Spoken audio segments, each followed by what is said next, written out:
इधर राज्य के डीजीपी नीरज सिन्हा आज दोपहर वीडियो कॉन्फ्रेंसिंग से सभी जिलों के एसपी के साथ बैठक करेंगे, जिसमें लॉ एंड ऑर्डर, नक्सल अभियान जैसे मुद्दों पर चर्चा होगी। आपको बताएं, इस पर रणनीति भी बननी है। खासकर जमशेदपुर और कोयलांचल में हाल के दिनों में अपराध का ग्राफ काफी बढ़ा है, जिससे आम लोगों से लेकर व्यवसायियों और जनप्रतिनिधियों में भी रोष है। वहीं बता दें कि झारखंड के राज्यपाल रमेश बैस ने केंद्रीय गृह मंत्रालय को रिपोर्ट भेजकर कहा है कि राज्य में भाषा विवाद, मॉब लिंचिंग, नक्सली घटना से विधि व्यवस्था प्रभावित होने की संभावना है। राज्यपाल ने रिपोर्ट में यह भी लिखा है कि आगामी बजट सत्र और पंचायत चुनाव में इन मुद्दों को लेकर राज्य की विधि व्यवस्था प्रभावित हो सकती है। तो आगामी बजट सत्र और पंचायत चुनाव में इन मुद्दों को लेकर विधि व्यवस्था प्रभावित हो सकती है, ऐसा लिखा है अपने खत में राज्यपाल रमेश बैस ने। जमशेदपुर, धनबाद में लगातार अपराध का, क्राइम का ग्राफ बढ़ रहा है, इसको लेकर राज्यपाल ने चिंता भी जताई है। तो लगातार बढ़ते अपराध से आम लोग, व्यवसायी, जनप्रतिनिधियों में रोष है। तो सभी जिलों के एसपी के साथ डीजीपी बैठक करेंगे। बैठक में कई सारे निर्णय भी लिए जाने हैं। आपको बताएं कि दोपहर में वीडियो कॉन्फ्रेंसिंग के जरिए बैठक होनी है और लॉ एंड ऑर्डर, नक्सल अभियान जैसे मुद्दों पर चर्चा होगी।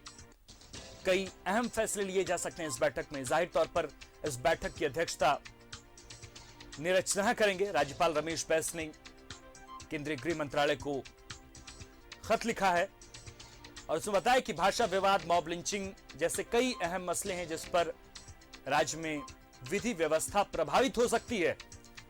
तो आगामी बजट का भी जिक्र है, इसके साथ साथ जो पंचायती चुनाव है उसका भी जिक्र है और इसके साथ साथ जमशेदपुर, धनबाद में लगातार जो क्राइम का ग्राफ बढ़ रहा है, इसको लेकर भी चिंता जताई है राज्यपाल रमेश बैस ने। लगातार बढ़ते अपराध से आम लोग, व्यवसायी, जनप्रतिनिधियों में रोष है, ऐसा राज्यपाल रमेश बैस ने अपने खत में, अपनी चिट्ठी में लिखा है। और इन सब के बीच सभी जिलों के एसपी से आज बैठक करेंगे डीजीपी नीरज सिन्हा। तो दोपहर में वीडियो कॉन्फ्रेंसिंग के जरिए बैठक होनी है और लॉ एंड ऑर्डर, नक्सल अभियान जैसे कई अहम मुद्दों पर आज चर्चा होनी है। कई अहम फैसले भी लिए जा सकते हैं। तो राज्यपाल रमेश बैस ने केंद्रीय गृह मंत्रालय को रिपोर्ट भेजी है।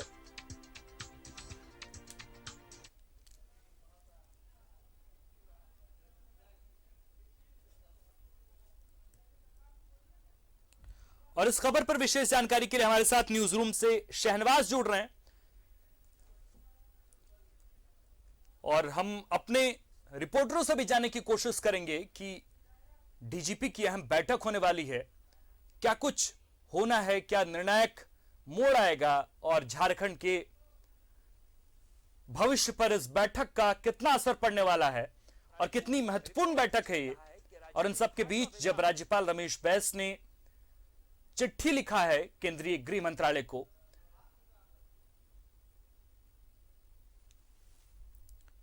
उन सब मुद्दों पर हम बातचीत भी करेंगे और जानकारी भी हासिल करेंगे।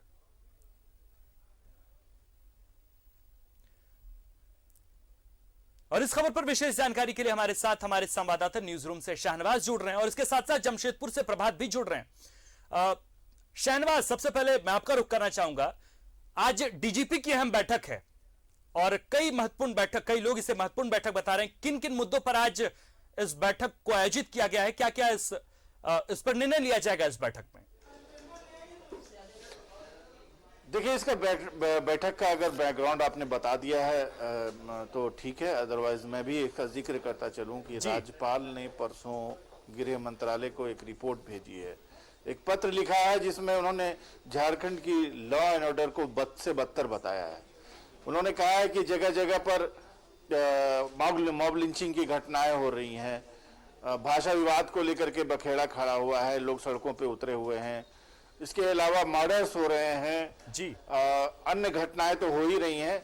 कुल मिलाकर के खास करके धनबाद और जमशेदपुर का जो क्षेत्र है वो बहुत डिस्टर्ब है। यहाँ तक कि जमशेदपुर में तो एक जगह एक अलग देश की मांग भी लोगों ने उठा ली, बिल्कुल, और सड़कों पे उतरे रहे और काफी दिन तक उनका अभी हंगामा और झंझट चलता रहा। तो कुल मिलाकर के फैक्ट्स एंड फिगर्स के साथ उन्होंने ये रिपोर्ट भेज दी है और ये काफी बड़ी चिंता का विषय है राज्य के लिए। बहुत तरह की बातें होने लगी हैं इसको लेकर के।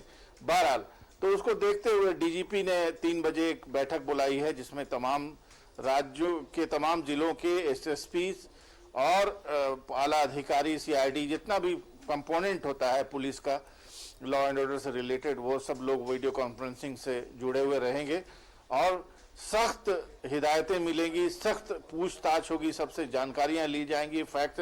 पिछली बैठक हुई थी, आपको याद हो अगर तो मैं बताऊं कि पिछले 1 महीने पहले भी एक बैठक आयोजित की गई थी, जिसमें लंबित मामलों को फौरन कम करने के निर्देश दिए गए थे। खास करके गैंगस्टर्स जितने हैं जो ऑपरेट कर रहे हैं, तरह तरह अमन साव ग्रुप, श्रीवास्तव ग्रोह, ये सारे जो ग्रोह हैं यहाँ पर वो रैंसम वसूल रहे हैं, उनके खिलाफ भी एटीएस का अभियान चल रहा था। नक्सल का एक अलग समस्या तो है ही है यहाँ पर, उस फ्रंट पे कामयाबी हालांकि मिल रही है पुलिस को, झारखंड पुलिस को, खास करके लोहरदगा गुमला क्षेत्र से बड़ी तादाद में हथियार, गोला बारूद 2 दिन पहले ही बरामद हुए हैं, 9 नक्सली पकड़े गए हैं। तो नक्सल फ्रंट पर तो ठीक है, लेकिन general law and order situation पर जब राज्यपाल ने चिंता व्यक्त की है तो ये गंभीर मानते हुए इसको पुलिस मुख्यालय में आज एक बैठक है, और बैठक में क्या होता है बाद में हमारी भी नजर बनी रहेगी, हम भी दर्शकों तक उसके फैक्ट्स एंड फिगर्स पहुंचाएंगे। शाहनवाज, मैं आपसे ये भी जानना चाहता हूं कि जब राज्यपाल खत लिखते हैं केंद्रीय गृह मंत्रालय को और उस पर जब हवाला दिया जाता है तमाम मुद्दों का, तमाम बातों का कि क्या क्या चीजें चल रही है, उस खत को कितनी महत्ता के साथ लिया जाना चाहिए? एक बार हमारे दर्शकों को बतलाएं कि उस खत की महत्ता कितनी है, और इसके साथ ही नीरज सिन्हा की जो बैठक है उसको लेकर क्या कुछ होना है, क्योंकि खत जो है वो पूरे राज्य को लेकर, लॉ एंड ऑर्डर को लेकर के, नक्सल को लेकर के, भाषा विवाद को लेकर के लिखा गया है, तो उस चिट्ठी को कितनी महत्ता से लेने की जरूरत है? देखिए, बहुत गंभीरता से लेने की जरूरत है, क्योंकि राज्यपाल ही लोकतांत्रिक जो व्यवस्था होती है उसके सुप्रीम की हैसियत रखते हैं, गार्जियन, अभिभावक की हैसियत रखते हैं। और अगर किसी प्रदेश में लॉ एंड ऑर्डर को फेल बताकर कहीं राष्ट्रपति शासन कहीं लगता है, किसी भी स्टेट में लगता है, तो उसमें राज्यपाल का इसी पत्र को आधार माना जाता है। और इसी लिहाज से अगर इस दृष्टि से भी अगर इसको देखा जाए तो ये गंभीर मामला है कि ऐसे मुकाम पर जब आप बजट सत्र करने जा रहे हैं, बजट सत्र अगले दिन आहूत होने वाला है, एक महीने लंबा, और उसी के 2 दिन पहले एक पत्र लिख दिया जाता है केंद्र को कि राज्य का लॉ एंड ऑर्डर सिचुएशन जो है वो चिंतनीय है, बहुत चिंतनीय है।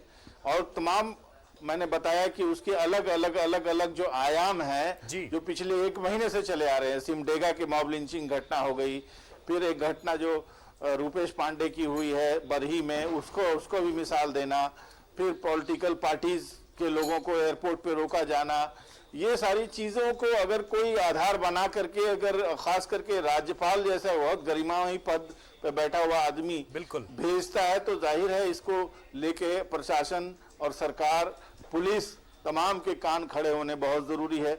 इसकी बहुत सारी विवेचना अभी कबल अज़ वक्त होगी, अभी इस प्लेटफॉर्म पे बताया नहीं जा सकता है कि क्या क्या हो सकता है।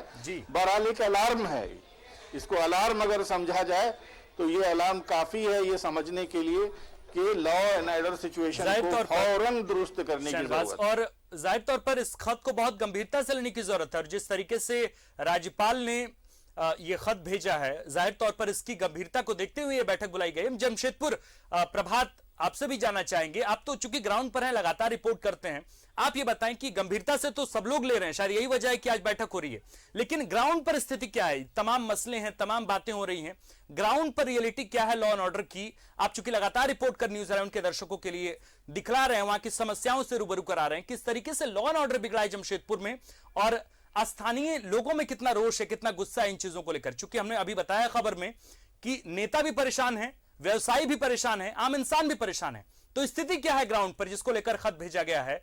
राज्यपाल रमेश बैस ने खत भेजा है केंद्रीय गृह मंत्रालय को।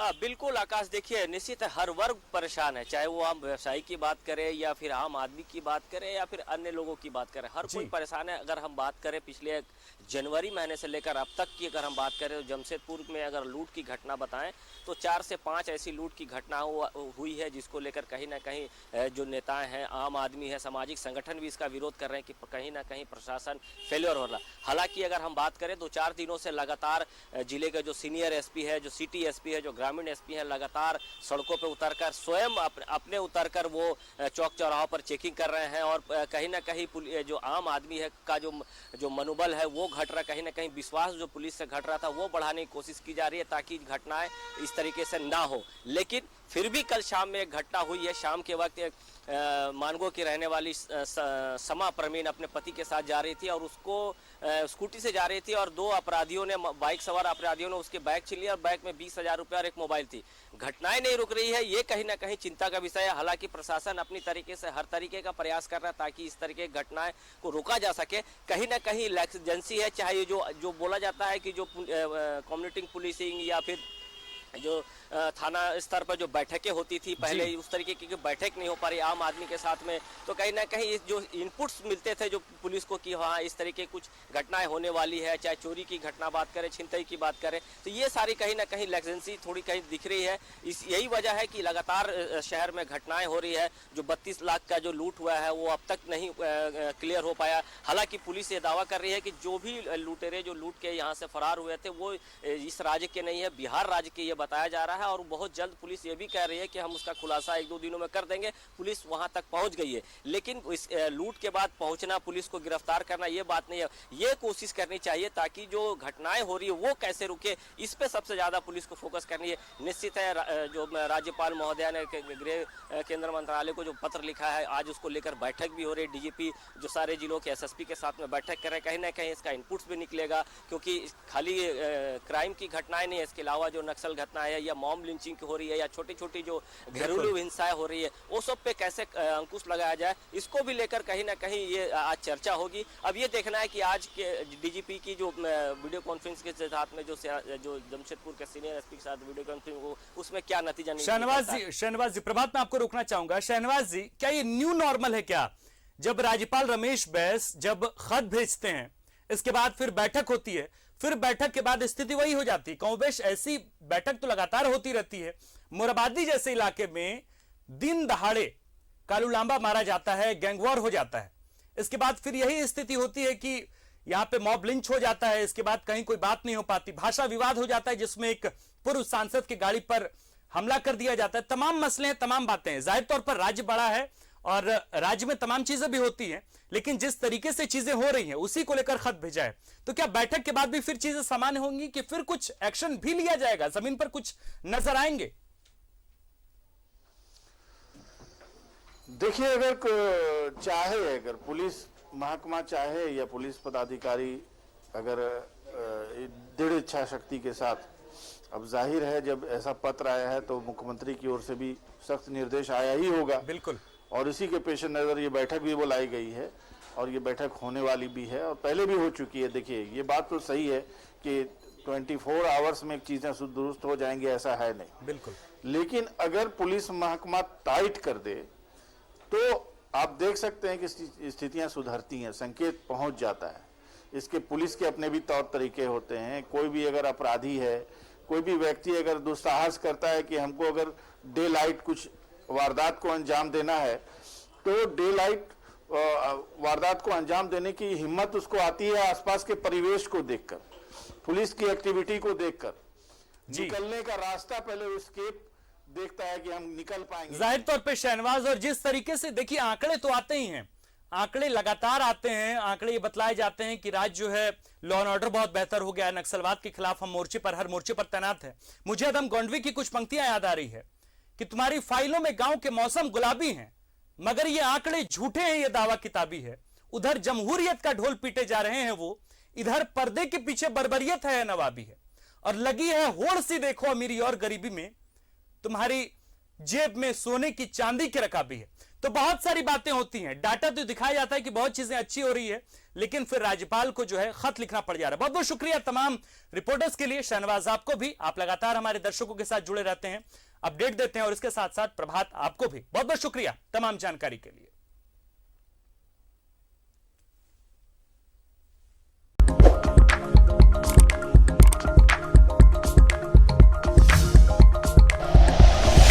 Like and share videos, subscribe करें हमारा चैनल और प्रेस करें बेल आइकॉन। न्यूज़ 11 भारत, सच है तो दिखेगा।